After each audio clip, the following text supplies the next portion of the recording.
बिस्मिल्लाहिर्रहमानिर्रहीम। अस्सलामुअलैकुम। जायका पकवान 786 में आपको खुशामदीद कहते हैं।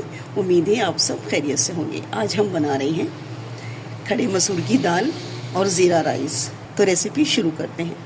यहाँ मैंने 1 पाव खड़े मसूर की दाल ले ली, ठीक है। इसको मलका मसूर भी कहते हैं, ठीक है। इसको मैंने 1 घंटे के लिए भिगो के रख दिया था ताकि जल्दी से अच्छे से गल जाए, ठीक है। अब हम क्या करेंगे, दाल को इसमें डाल देंगे। मैं खुली पतीली में बना रही हूँ, अगर आप चाहें तो इसको कुकर में भी बना सकती हैं।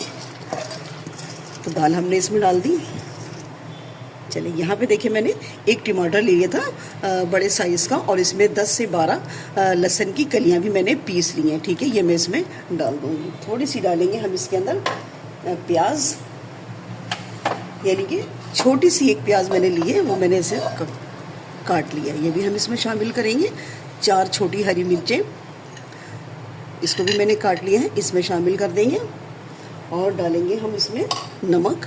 तो नमक हस्बे जायका डालने, मुझे कम लगेगा तो मैं बाद में एडजस्ट कर लूँगी। अब डालेंगे इसमें कुछ हम सूखे मसाले। तो हल्दी डाल रही हूँ मैं, 1/4 चम्मच हल्दी है। 1 टीस्पून पिसी मिर्च, 1 टीस्पून पिसा हुआ धनिया। थोड़ी सी हम इसमें कुटी हुई मिर्चें भी डाल देंगे। इसमें डालेंगे पानी। तो पानी में 1 ही मर्तबा इसमें डालूंगी ताकि हमें बाद में ना पानी ना डालना पड़े। फिर क्या होता है, इसमें पानी बाद में डालने से ना दाल में जायका नहीं रहता। तो मैंने 3 गिलास पानी ये लिया और 1 गिलास में इसमें और शामिल कर रही हूँ। बस इसी में हमें दाल जितनी पतली हमें रखनी होगी इसी में रखेंगे हम, ठीक है। अब हम इसको क्या करेंगे, ढक्कन ढकेंगे और इसको एक दफ़ा जैसे उबाल आएगा इसके अंदर तो मैं इसको रख दूँगी ढक्कन ढक के दाल के गलने तक। थोड़ा सा डाल देंगे ऑयल, ये देंगे 2 चम्मच।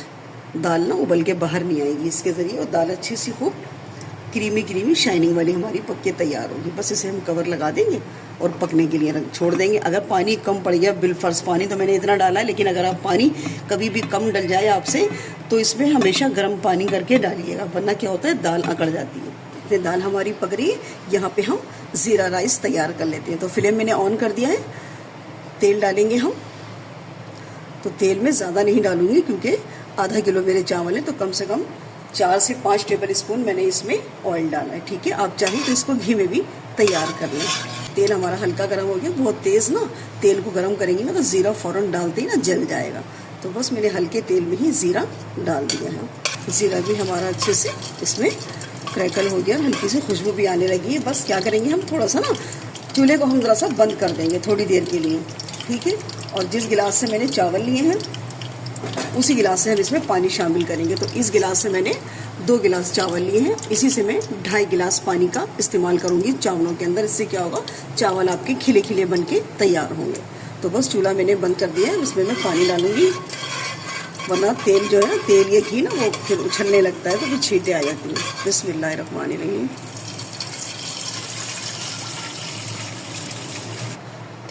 चले, हम ज़ीरा राइस बना रहे हैं ना, तो हमने सिर्फ इसमें यहाँ पर ज़ीरा ही डाला। अगर आप चाहें तो थोड़ी सी इसमें प्याज भी डाल सकती हैं, कोई इशू नहीं है, ठीक है। और इसमें थोड़ा सा नमक डाल देंगे हस्बे जायका। तो 1 टीस्पून में इसमें नमक डाल लेंगे और इसको कवर लगा देंगे और पानी में एक अच्छा सा उबाल आने का इंतज़ार करेंगे। बिस्मिल्लाहिर्रहमानिर्रहीम।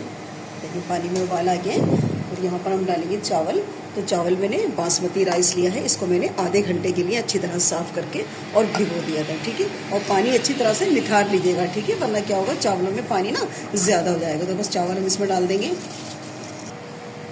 बस जैसे पानी के अंदर ना एक उबाल आएगा तो हम इसको ढक देंगे 3 से 4 मिनट के लिए। तो बस एक उबाल आने का इंतज़ार करेंगे। एक उबाल आ गया इसके अंदर खूब अच्छा सा, ठीक है। हम इसको कवर कर देंगे कम से कम 4 मिनट के लिए, जब तक पानी और चावल एक लेवल पर आ जाएगा। बिस्मिल्लाहिर्रहमानिर्रहीम। लेकिन चावल और पानी बिल्कुल एक लेवल पर आ गया, ठीक है ना। हल्का सा इसमें पानी तकरीबन आधा कप के करीब रह गया। तो बस इसी पॉइंट पर हम हल्के हाथ से इसको ना ऊपर नीचे कर देंगे चावलों को, और इसको हम ढक्कन पे ना कपड़ा लगाएंगे और बिल्कुल हल्की आंच करके इसको दम में लगाएंगे। कम से कम हम 10 मिनट के लिए इसको दम लगाएंगे। चलिए, जब तक चावल हमारे दम में लगे हुए तो ये हम दाल देख लेते हैं। माशाल्लाह देखिए दाल भी हमारी अच्छे से कुक हो गई है। ठीक है, मैं दाल दिखा दूँ आपको। ये देखिए कितनी अच्छे से कुक हो गई। बस हम क्या करेंगे, दाल घोटनी नहीं लगाएंगे इसके अंदर, मतलब इसी चम्मच से ना मैं इसको थोड़ा थोड़ा सा हल्का हल्का सा मैश कर लूँगी। बस हमें पानी तो इसमें लगाना नहीं है ना, दाल हमारी बिल्कुल डन है। देखिए दाल को मैंने मैश कर दिया है। ठीक है, कितना प्यारा सा दाल का टेक्सचर आ गया। बस हम दाल को करेंगे साइड में और यहाँ पे इसके लिए तड़का तैयार कर लेते हैं। बस थोड़े से धनिया और पुदीने के पत्ते हम इसमें डाल देंगे अच्छे खुशबू के लिए, और मिक्स कर देंगे। तो पुदीना ज़रूर डालिएगा, ये जो काले मसूर की दाल होती है ना, तो इसमें पुदीना बड़ा ज़बरदस्त लगता है, खुशबू बहुत अच्छी आती है इसके अंदर। यहाँ पे हमने फ्राई पैन रख दिया है, ऑयल डालेंगे। आप चाहे तो इसको घी में भी तड़का लगा सकते हो। बस तेल जैसे गर्म होगा तो इसमें चीज़ें शामिल करेंगे तड़के की। बस तेल अच्छे से गर्म हो गया, इसमें डालेंगे हम प्याज।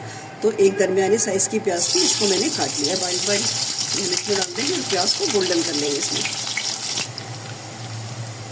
थोड़ी सी लाल मिर्चें डाल देते हैं, 2 से 3, और 2 हरी मिर्चें। तो हरी मिर्चों में मैंने कट लगा दिया, बीच में कट लगा दीजिएगा, वरना तेल में जाती ना फट जाती है, इससे छींटे आने लगती घी की। बस तड़का हमारा तैयार है। बिस्मिल्लाहिर्रहमानिर्रहीम। माशाल्लाह की प्यारी खुशबू आ गई इसके अंदर से। बस अब हम देख लेते हैं हमारे चावल में भी दम लग गया है। बिस्मिल्लाहिर्रहमानिर्रहीम। चावल में भी अच्छे से दम लग गया और मैंने फ्लेम बंद करके इसको 5 मिनट के लिए इसी तरह छोड़ दिया। तो माशाल्लाह देखिए, ये देखिए चावल कितने अच्छे हमारे बन के तैयार हो गए, बिल्कुल खिले खिले चावल बने। बस हम क्या करेंगे, इसको डिश आउट कर लेंगे।